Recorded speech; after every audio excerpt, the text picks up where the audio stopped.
Welcome to Path to Peace with Todd Perlmutter. I'm your host, Todd Perlmutter. Our world is a projection of our collective consciousness. The more peace we bring into our lives, the more peace we bring into this world. So let the transformation begin. Introspection is a very powerful and important practice. It's something we naturally do, and it is something that before the attention economy was born, something we did all the time, naturally. We just had space in the day, and naturally we would process and analyze what had happened in the day, all the information we've been bombarded with, and we would be able to settle back into a peace. We had that time to let the mind incorporate all of this information like a tornado inside of us, all this new information, and then we let that storm settle and the dust settle, and then we can become calm again. We don't have to accumulate stresses or fears because we've thoroughly processed them and integrated them into our lives, so we no longer need to carry it with us. It is much the same as sleep does for us, which is to process the events of our day, to toss out the unimportant bits of information, and to take the important stuff and put it into our long-term memory.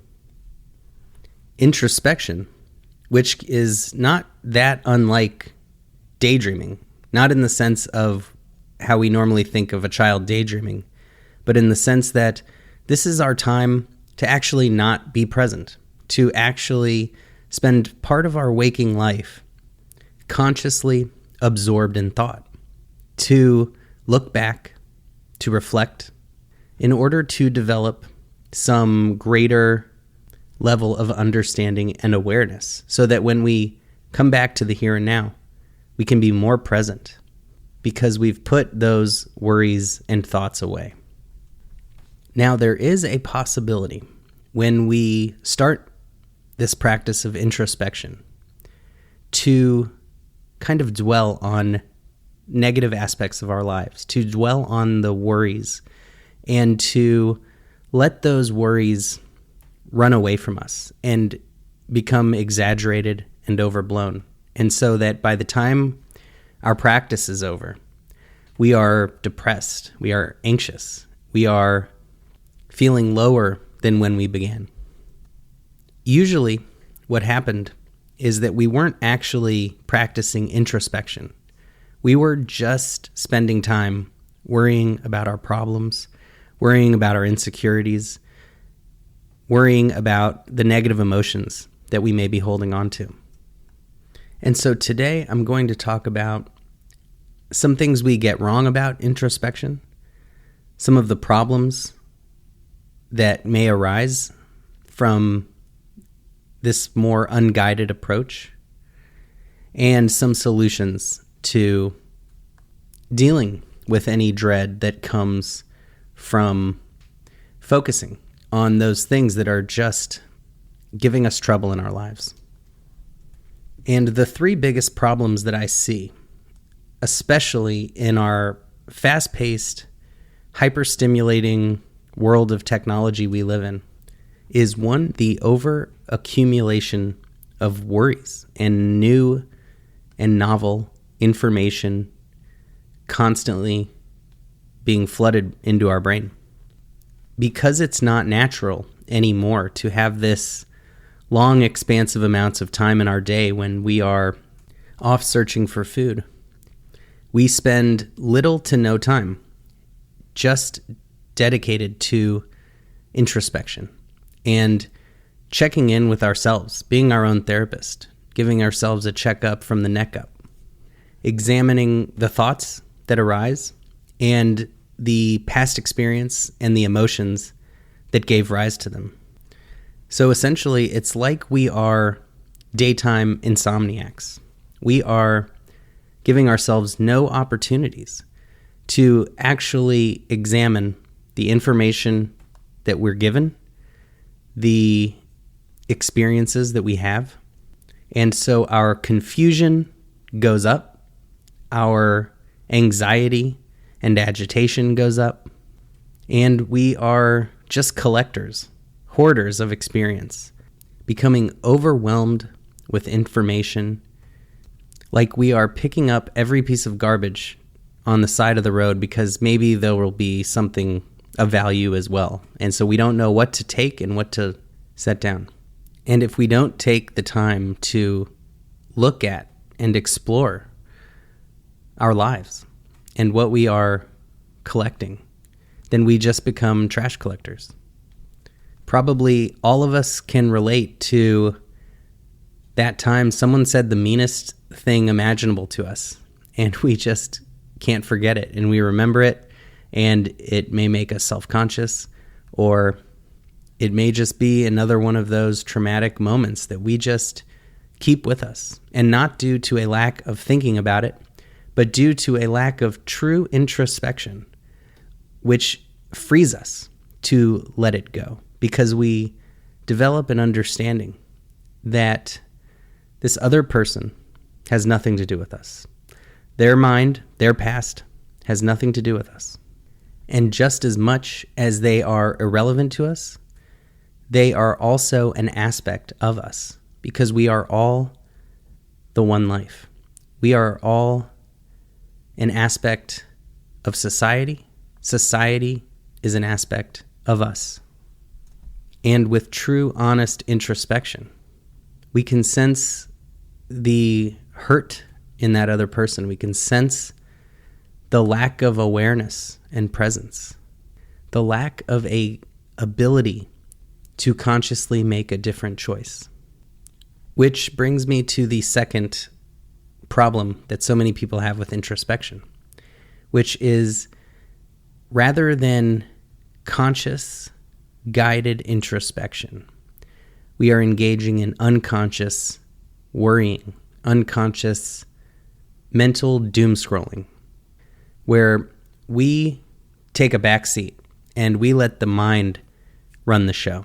And we are just watching the mind show, which is not always wanting to let go. In fact, the mind is a clinging desire machine, and it wants to grasp onto something stable because it is so chaotic.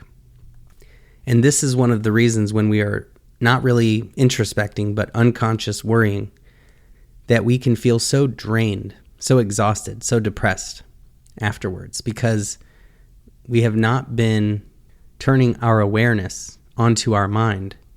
We have been letting our mind run wild on our consciousness. For most of us, this is our normal mode of being. We think thoughts and we act on those thoughts. But introspection is very different. In introspection, we don't just want to keep worrying, keep doing the same kind of thinking we've been doing all day. Because if we do that, then our past still controls us. Our experiences still dictate our thoughts. And we cannot separate the information we are receiving from the thoughts that come from our highest self, from our greatest intention. And so we have to do two things. First, we have to create a space around our thoughts. We have to give it that space to settle. We have to bring a peaceful nature to the thoughts so that we can see them free from the view of the ego, which is self-righteousness and other blaming. That ego will always obscure and distort our reality. So if we are introspecting on our thoughts instead of an experience we had, we are introspecting on a false reality. As soon as we start thinking of something from our past, something that's been weighing on us, the ego wants to come in and tell us we were right, the other person was wrong. Wants to tell us why we should not forgive, why we should not let go, why this injustice must be avenged. And maybe there does need to be some course of corrective action. But if it is from the ego, it will sell out our long-term happiness for short-term good feelings. And so the way we can quiet that ego and see things a little clearer when we're practicing introspection is not just to do it wherever we are, no matter what. Whatever we are feeling will color the introspection process. If we are angry, then we will only come to the conclusion that we were right, they were wrong, and we won't make any progress. We won't become happier. We'll just become more angry, disconnected, and cut off. The mind is like a tornado, and whatever we feed to it just makes it grow stronger. And so the next time you want to practice introspection, try doing it from a place of deep peace instead of agitation. This doesn't mean waiting till a situation is long over in order to reflect on it. It simply means we meditate. And then in the middle of that meditation, we practice introspection for a few minutes. And then we go back to meditating. And then we introspect for a few more minutes. And we go back to meditating. This is how our conscious awareness becomes strengthened. And we're able to hear our deeper parts of ourselves than that selfish, fearful ego. This is how we create the clarity to see clearly what really happened from all points of view, not just a limited perspective. And it doesn't have to be a long process. It can be a minute or two of meditation followed by some introspection, just to calm the breath, calm the body and mind, and then direct the focus consciously and with intention. And this brings us to the second thing we can do with unconscious worrying is to stay in charge. Don't let the mind run off. This is usually what people do when they think they're being introspective. But it's really just ruminating and obsessing about our fears and traumas and hardships. And so think of it like a guided meditation that you're giving yourself, where you choose the topics to explore. You choose the events and the areas you want to look at. There can also be some time to just allow whatever arises to arise. But make sure that you are staying conscious with those thoughts, that you have been the bouncer of your mind, that you are running the show with the intention to become more peaceful, become more joyful, to set down any baggage that you've picked up, rather than grasping even tighter to all those mental stories. Watch every thought that arises as if it's a movie and you're hanging on to every word of dialogue. Because this is how true introspection happens. We don't just think about something. We don't just analyze a past event in our lives. We analyze the analysis. Because this is the only way we develop insight and understanding into not just what we experienced, which is fine and good and important, but what's more important is to understand and analyze how we reacted, how it affected us. Because the relationship between us and the situation is the story, not just the situation. Because without us, that situation doesn't exist. How we talk about the situation, the story we tell ourselves, is much more important than what actually happened. If an ancient cave person was being chased by a tiger and narrowly escaped, and now they're looking back on that situation and they are reflecting on the experience, they can have three different conclusions. They can say, well, that was a freak occurrence and probably won't happen again. They could say that there's dangerous tigers in the world and we need to live in the top of the trees and become tree people. Or they could have that middle approach and be extra cautious, yet not let that one experience ruin their entire life. Use the knowledge and information gained, but not panic, overreact, or ignore it. When we analyze our own reaction, we are able to see the clear, wise path before us. If we let the ego decide, we may overreact. We may live in constant panic, fear, anxiety. Or we could allow it to move into denial, and we could try to have the ego stuff down those thoughts and feelings, and we could get eaten by a tiger tomorrow.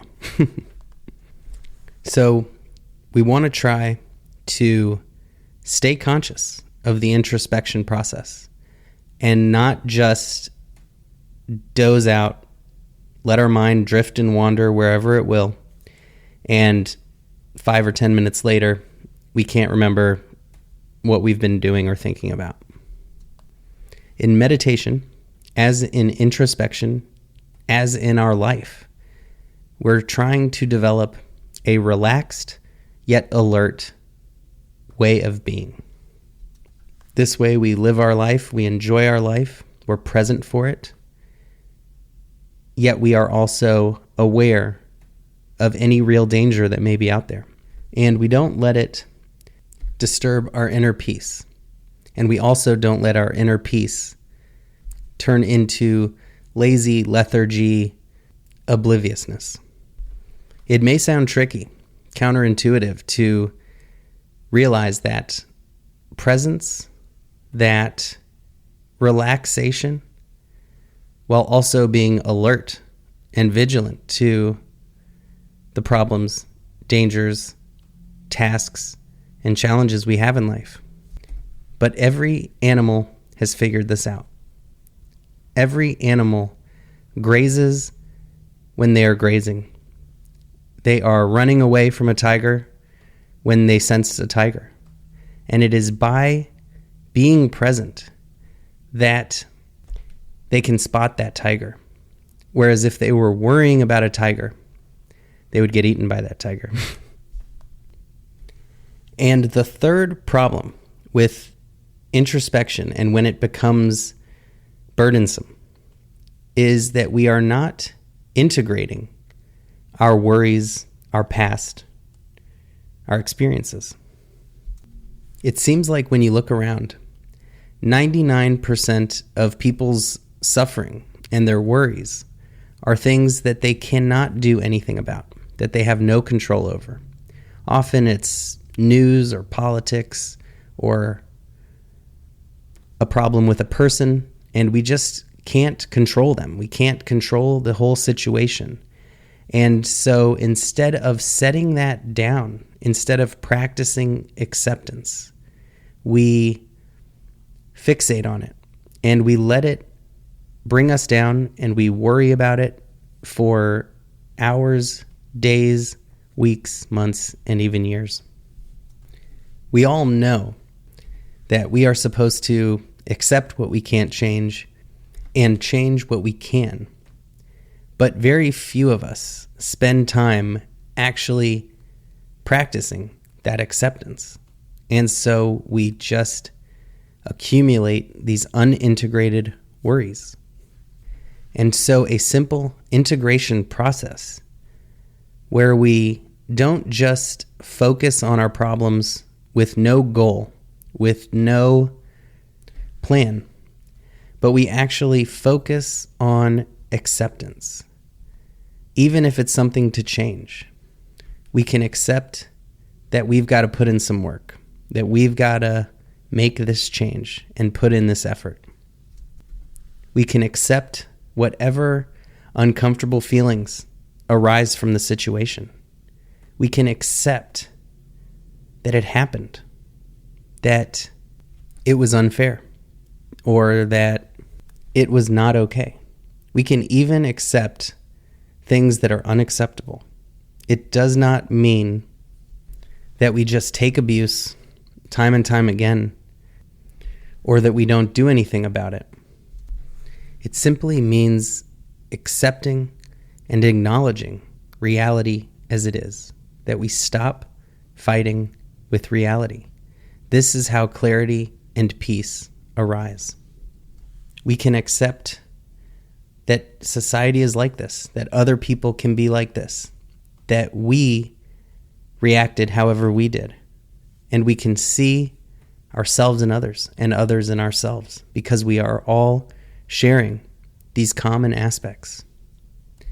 And then it is from this place of unloading, of clarity and peace, that these solutions appear before us. Not thoughts, not the mind's plotting and revenge, but actual answers, wisdom, beyond thoughts, that intention and instinct that are those two other centers of intelligence within us that we just don't listen to enough because it is being drowned out by the ego and the thinking. Whatever we are holding on to, we can let go of. And introspection is a wonderful tool to help us do it. Much love. Thank you so much for listening. If you want to go deeper into these concepts, I have made a chapter from one of my latest books, Aloneness to Oneness, available for free to download at eastwestism.org, where I go into more depth about finding that peace, that deep peace within us, that when we find it, exudes a true and pure joy that is not dependent and totally free from the situation in our lives, from our past, from our traumas, from our worries. Hope it helps. You have been listening to Path to Peace with Todd Perlmutter. Being here and putting in this important and noble work is one of the greatest gifts you can give yourself and others. If you found this podcast even a little helpful, please make sure to leave a review so it can reach others who may be in need. And remember, the path to peace starts with a single step.